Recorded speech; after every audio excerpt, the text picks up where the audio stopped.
Now, the Eastern Cape Social Development Department is investigating an incident where children believed to be between the ages of 6 and 12 were seen freely drinking alcohol while elderly people look on.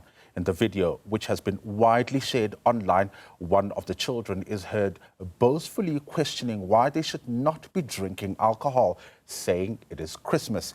MEC Bukiwe Fanta has strongly condemned the incident, describing it as unacceptable and a serious threat to the health and well-being of the children involved. We unpack the effects of underage drinking that the underage drinking has on children with the CEO of Aware.org, Mokebe Thulo. Mokebe, thank you so much for your time. Oftentimes when we talk about underage drinking, we speak about access to alcohol, right? But it seems this video has shown us a different perspective, that there are also social issues involved here. Good morning, Linda. Good morning to your viewers. Thank you so much for having us. Absolutely true what you say. I think the biggest part of it is the social issues involved. I mean, access is just one of the issues, and I guess one of the bigger ones that allow young people to have the alcohol in their hands. But the reality of the situation is that none of this exists in some sort of vacuum. You know, when you first see the video, it is so disturbing, and a little part of even my brain found it difficult to, receive and process what was happening. But the reality out there is that this is not a once-off occurrence. Of course, it obviously is startling and it is frightening, but it's not something that only happens once in a million years. And I'm really, really glad to hear that the department is doing the due diligence and investigations that are being done. These are children that would still be at an age of figuring themselves out. So for them, stability and social acceptance would be important. Let's talk about the effects that consuming alcohol would have on their lives. You know, there's so many impacts that alcohol can have on the lives of particularly children. Anyone under the age of 18 is a child, and particularly children that are of such a young age, and that's what makes it so disturbing. So one of the biggest ones is, of course, from a developmental point of view, it stunts brain development. A young person of that age has not fully developed, and therefore this impacts on how their brain develops. Let's talk about the risky behavior that can come from the alcohol consumption, because of course, at such a young age, your body is just not able to metabolize and process alcohol. And therefore, the impact of alcohol hits a young person that much quicker. We've got the physical aspects of it in terms of, again, development, which are then stunted and impacted and are far worse than even an older person consuming more alcohol than they should. There are just so many repercussions that it makes it, as you quoted earlier, completely unacceptable. And I think the disturbing part of this video is that the alcohol is being served to these young people by adults. And that is a huge, huge problem. You speak about risky behavior, and we know that with alcohol consumption comes the association of substance abuse and also sex.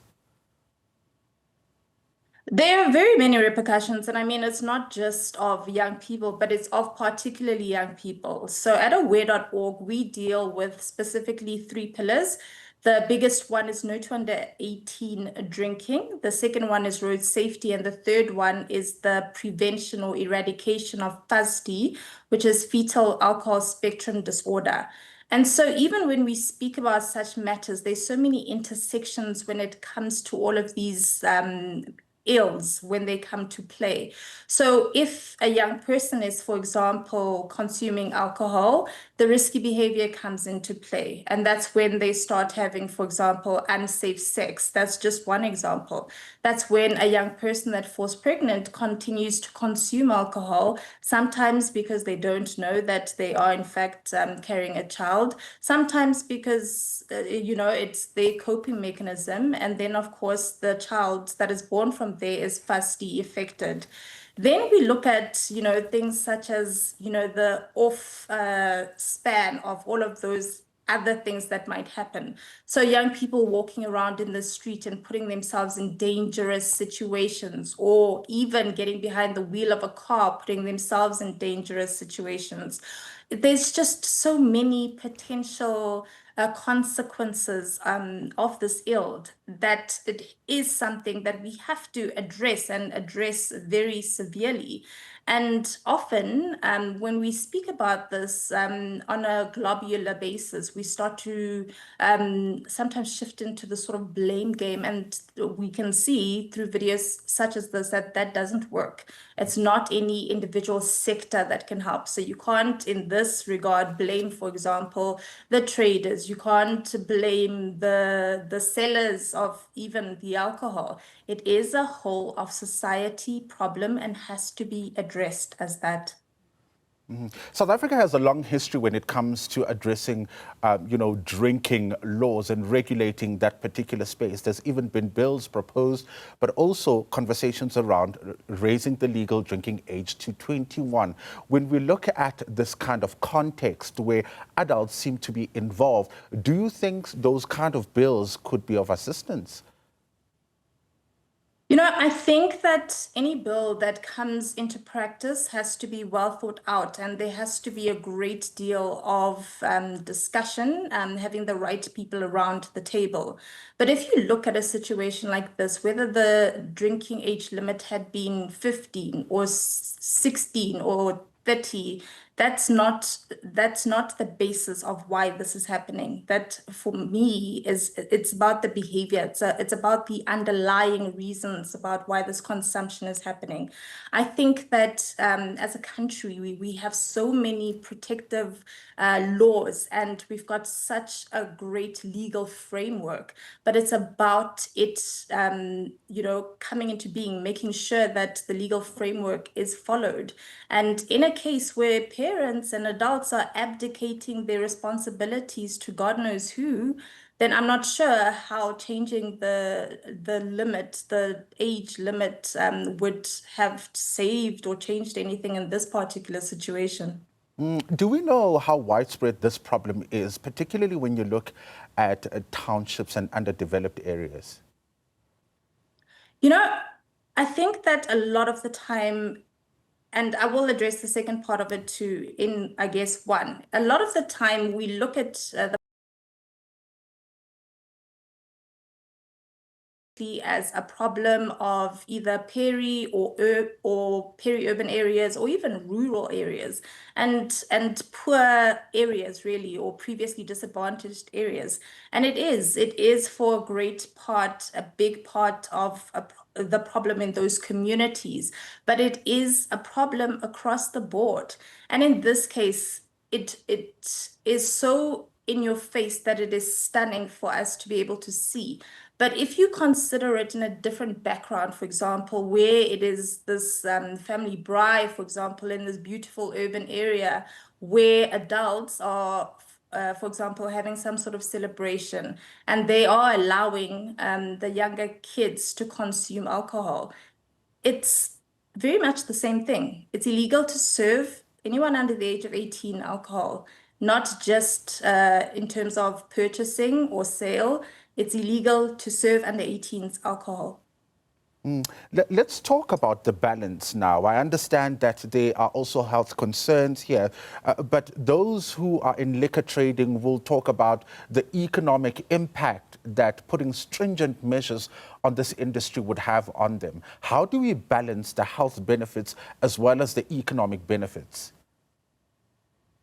I mean, it's a very tricky conversation to have in terms of balancing the health benefits of alcohol consumption.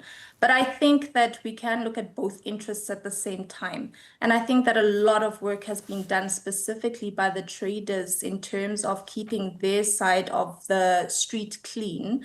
Of course, there's a lot of work to be done, but you must also consider there's other matters that come into it. For example, the illegal traders.